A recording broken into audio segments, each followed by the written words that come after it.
கிறிஸ்துவுக்குள் பிரியமானவர்களே, இயேசு கிறிஸ்துவின் நாமத்தினாலே இந்த நாளிலும் கூட உங்கள் எல்லாருக்கும் என் ஸ்தோத்திரங்களையும் வாழ்த்துதல்களையும் தெரிவித்துக் கொள்கிறேன். இந்த அருமையான நாளிலும் கூட ஒரு விசை கூட விசுவாசிப்பதும் அறிக்கை செய்வதும் காரியத்தை நடப்பிக்கிறது. நீங்கள் அல்ல காரியங்களை நடப்பிக்க போகிறது. என் தேவனுடைய வார்த்தை உங்களுடைய தேவைகள் எல்லாம் இன்றைக்கு சந்திக்க போகுது. நாம் இன்றைக்கும் பணத்தை குறித்து நாம் பார்க்கலாம். அநேக வீடுகளில் ஃபைனான்ஸில் பிளெஸ்ஸிங் இல்லாமல் குறைவுகள் காணப்படுகிறது, கடன் பிரச்சனையோடு காணப்படுறதுங்க. ஆனால் இன்றைக்கு தேவன் தந்திருக்கிற வார்த்தையை நீங்கள் விசுவாசித்து அறிக்கையிடும்போது நிச்சயமாக டுனாமிஸ் வல்லமையை காண்பீர்கள். பிலிப்பியர் 4:13 அந்த வசனத்தை நாம் வாசிக்கும் பொழுது, என் தேவன் தம்முடைய மகிமையின் ஐஸ்வரியத்தினால் உங்கள் குறைவுகள் தேவைகள் எல்லாம் கிறிஸ்து இயேசுவுக்குள்ளாய் நிறைவாய் சந்திப்பார். ஆமென், அல்லேலூயா, ஸ்தோத்திரம். கிறிஸ்து இயேசுவின் மகிமையினால அவர் ஐஸ்வர்ய சம்பன்னராகிய தேவன் நம்முடைய தகப்பன். அவரிடத்துல எல்லாமே ஒன்றுங்க. அவர் நமக்காக சிலுவையில் பாடுபட்ட பொழுது நம்முடைய தரித்திரத்தை எல்லாம் அவர் சிலுவையில் எடுத்துக்கொண்டார். அதற்கு பதிலாக தேவனாகிய கர்த்தர் அவர் வானத்தின் பலகணிகளை திறந்து உங்களை ஆசீர்வதிப்பேன் என்று சொன்னவர் இல்லையா? இடங்கொள்ளாமல் போகும் மட்டும் உங்களை ஆசீர்வதிப்பேன் சொல்லியிருக்கிறார். பூமியும் அது நிறைவும் என்னுடையது என்று சொல்லியிருக்கிறார் சங்கீதத்தில்.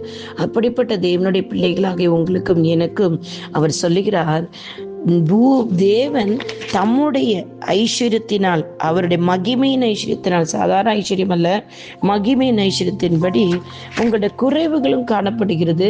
உங்களுக்கு இருக்கிற தேவைகளையும் அவர் கிறிஸ்து இயேசுவுக்குள் நிறைவாய் சந்திப்பாராம். நீங்கள் இன்றைக்கு இந்த வார்த்தையை கிறிஸ்து இயேசுவுக்குள்ளாக என்னுடைய வீட்டில் இருக்க குறைவுகள், என்னுடைய தேவைகள் எல்லாம் இயேசுவின் நாமத்தினால அவருடைய மகிமையின் ஐஸ்வர்யத்தினால் இன்றைக்கு சந்திக்கப்பட போகிறதற்காக நன்றி ஸ்தோத்திரம் என்று சொல்லி நீங்கள் அறிக்கையிடுவீர்கள் என்றால் நிச்சயமாக தேவனுடைய வார்த்தையோடு ஒத்திசைந்து நாம் அறிக்கை செய்வோம் என்றால் கிறிஸ்துவுக்குள் நமக்கு எது உரியதோ அதை நாம் சுதந்திரித்துக் கொள்ள முடியும். பொருளாதாரத்திற்கான விசுவாசத்தை குறித்து நீங்கள் விசுவாசத்தோடு அறிக்கையிட்டால் மட்டும்தான் அதை நாம் பெற்றுக்கொள்ள முடியும். அநேக இடங்களில் சத்துரு உங்களுக்கு வர வேண்டியதை தடை செய்து வைத்திருப்பாங்க. அப்படி அவன் தடை செய்து வைத்திருக்கும் பொழுது நீங்கள் விசுவாசத்தோடு நீங்கள் அதை அறிக்கையிட்டால் மட்டும்தான் அதை பெற்றுக்கொள்ள முடியும். நாம் எப்பொழுதும் கடன் என்கிற பிரச்சனையை பேசிக்கிட்டு இருந்தோம். பற்றாக்குறைவும் எனக்கு இல்லை, என்கிட்ட இல்லை, நான் படுற கஷ்டம் உங்களுக்கு என்ன தெரியும், என் வீட்டில் குறைவு இருக்குது, எனக்கு பணப்பற்றாக்குறைவு இருக்குது, இப்படியே நீங்கள் குறைவுகளை பேசிக்கொண்டே இருந்தீர்கள் என்றால் உங்களுடைய விசுவாசம் சுருங்கி விடுகிறது.